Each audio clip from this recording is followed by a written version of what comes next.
Mahkamah Konstitusi adalah sebuah badan peradilan, kekuasaan kehakiman yang ada di Republik ini berdampingan dengan Mahkamah Agung dengan beda wilayah penanganannya. Mahkamah Konstitusi lebih dititik beratkan dan diharapkan untuk menjadi penjaga konstitusi Undang-Undang Dasar 1945. Semua undang-undang yang dibuat oleh pemerintah harus berdasarkan dan harus sesuai searah dengan apa yang tertulis di Undang-Undang Dasar 1945. Jika ada yang bertentangan, maka masyarakat diperbolehkan mengajukan gugatan uji materi agar salah satu ayat atau pasal dari undang-undang yang muncul dari pemerintah ini bisa dibatalkan dan digantikan dengan apa yang sesuai dengan Undang-Undang Dasar 1945. Nah, untuk itulah beberapa hari terakhir ini ramai diperbincangkan mengenai soal uji Undang-Undang Pemilu tahun 2017. Ada beberapa bagian dari masyarakat yang mengajukan gugatan untuk merevisi atau membatalkan apa yang ada di dalam Undang-Undang Nomor 7 tahun 2017 tentang pemilihan umum. Di pasal 169 di situ tertulis mengenai soal syarat-syarat untuk menjadi capres atau cawapres, bahwa untuk menjadi capres dan cawapres harus memiliki usia minimal 40 tahun. Pasal ini, ayat ini yang digugat agar dihilangkan atau diganti menjadi usia minimal 35 tahun, dan ada juga yang mengusulkan bahwa sang pendaftar atau sang capres yang akan didaftarkan itu telah pernah menjabat satu kepala daerah dalam satu waktu. Jadi walaupun usianya tidak menyampai 40 tahun, tetapi jika memang dia terbukti telah menjadi pejabat suatu daerah, maka dia berhak untuk maju sebagai capres atau cawapres atau diusulkan. Nah, sobat-sobatku semuanya, tujuan dari ini semua kita tahu bahwa yang selama ini diincar adalah Gibran Raka Buming Raka, yang mengajukan dan yang berkali-kali berkesan terlalu memaksakan kehendaknya. Kita juga tahu mereka adalah tim dari Koalisi Indonesia Maju atau tim dari capres yang bernama Prabowo Subianto. Sobat-sobatku semuanya, sejak dari awal Prabowo memang selalu membawa nama dari keluarga Bapak Jokowi. Dimulai dari pemasangan baliho yang bergambar antara Jokowi dan Prabowo, kemudian juga ada baliho yang bergambar Gibran dan Pak Prabowo, dan kemudian yang terakhir kemarin sudah mulai beredar kaos yang bertuliskan Prabowo Gibran. Semua tujuannya adalah untuk mengangkat elektabilitas nama dari Prabowo Subianto sebagai capres yang diusung oleh Koalisi Indonesia Maju. Kenapa? Karena memang sepertinya Prabowo akan sangat berat jika melawan capres dari kubu sebelah dengan apa yang ada dalam dirinya saat ini. Sobat-sobatku semuanya, uji materi ini diajukan oleh beberapa kader dari Gerindra dan juga oleh Partai Solidaritas Indonesia. Kita tahu PSI saat ini berada dan sedang bermesraan dengan Koalisi Indonesia Maju. Walaupun PSI belum menentukan apakah dia mendukung Prabowo atau mendukung Ganjar, tetapi menurut pengamatan saya, siapapun presidennya, apakah itu Prabowo atau Ganjar, tidak akan ada artinya bagi PSI selama PSI tidak memperoleh hasil positifnya, yaitu masuk di dalam Senayan. Itulah sebetulnya tujuan dari PSI, karena dari sejak awal kita mengamati gerakan dari PSI mencalonkan, mendeklarasikan Ganjar Pranowo, langsung mengangkat dan mengumumkan namanya, sedangkan Ganjar adalah kader dari PDI Perjuangan. Setelah nama Ganjar Pranowo turun drastis gara-gara Ganjar menolak Israel masuk di dalam Piala Dunia U20 yang akan diadakan di Indonesia, maka banyak rakyat yang tidak menyukainya, banyak rakyat yang marah, dan banyak penggemar pendukung Ganjar yang semula-mula menginginkan Ganjar menjadi presiden akhirnya mengatakan lebih baik bukan Ganjar karena sudah terlihat Ganjar itu seperti apa.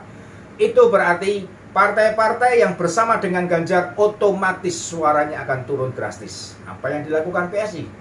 Dia buru-buru mengatakan bahwa akan mengevaluasi capres dukungan, yaitu Ganjar Pranowo. Berikutnya, berjalan waktu, akhirnya PSI pun menepati kata-katanya bahwa PSI tidak mendukung atau menarik dukungannya terhadap Ganjar Pranowo. Selanjutnya, pada waktu itu nama Prabowo lagi muncer-muncernya, maka PSI pun seolah-olah mendapat angin segar karena Prabowo ingin berkunjung ke PSI, diterima, dan sampai hari ini hubungan PSI dengan Prabowo Subianto Koalisi Indonesia Maju yang mula-mula ada gap, akhirnya ini sepertinya sudah bersatu dengan baik. Yang bisa kita lihat bahwa PSI memang sedang mencari siapakah yang sedang di atas angin yang bisa dipakai sebagai tempat untuk berteduh sambil mengembangkan nama PSI ke atas agar rakyat muncul simpatinya. Untuk itu PSI pun ikut mengajukan gugatan agar Gibran bisa menjadi calon wapres. Sebuah opini dibentuk sehingga tampak bahwa PSI adalah partainya kaum muda, dan PSI adalah memberi kesempatan kaum muda, dan PSI memperjuangkan kaum muda untuk memperoleh hak-hak politiknya, dan itulah yang diingini oleh rakyat sehingga PSI menerima panen suara. Harapannya seperti itu. Sobat-sobatku semuanya, itu pandangan-pandangan pribadi beberapa orang, termasuk juga pandangan saya, opini saya. Nah, sekarang sobat, kita kembali ke masalah gugatan uji materi Undang-Undang Nomor 7 Tahun 2017 tentang pemilihan umum. Apakah bisa dimasukkan ke dalam Mahkamah Konstitusi? Undang-Undang Dasar 1945 di dalam bab 3 kekuasaan pemerintah pasal 6, di situ tertulis untuk ayat 1 bahwa syarat untuk menjadi presiden adalah warga negara Indonesia, tidak pernah menerima warga negara dari negara lain, kemudian tidak pernah berkhianat, dan kemudian sehat jasmani rohani sehingga mampu menjalankan tugas-tugas kepresidenan. Ayat 2 tertulis syarat-syarat menjadi presiden dan wakil presiden diatur lebih lanjut dengan undang-undang. Tidak tertulis secara spesifik syarat-syaratnya apa. Yang pasti Undang-Undang Dasar adalah mengharuskan, syarat pokok adalah ayat 1. Dan syarat-syarat berikutnya diserahkan kepada pembuat undang-undang untuk membuat undang-undang agar bisa selaras dengan Undang-Undang Dasar 1945. Dan di Undang-Undang Nomor 7 Tahun 2017 sudah ditulis semua persyaratannya, termasuk apa yang ada di dalam pasal 6 ayat 1 Undang-Undang Dasar 1945. Untuk menyesuaikan berikutnya muncullah ayat-ayat tambahan termasuk usia batasan. Nah, sobat-sobatku semuanya, pada saat ini dibawa ke Mahkamah Konstitusi, saya berpikiran dan saya berpandangan hal itu tidak akan diterima oleh Mahkamah Konstitusi dan tidak akan diadili atau tidak akan diambil keputusan oleh Mahkamah Konstitusi. Karena apa yang ditulis dalam Undang-Undang Pemilu ini semuanya sudah sesuai.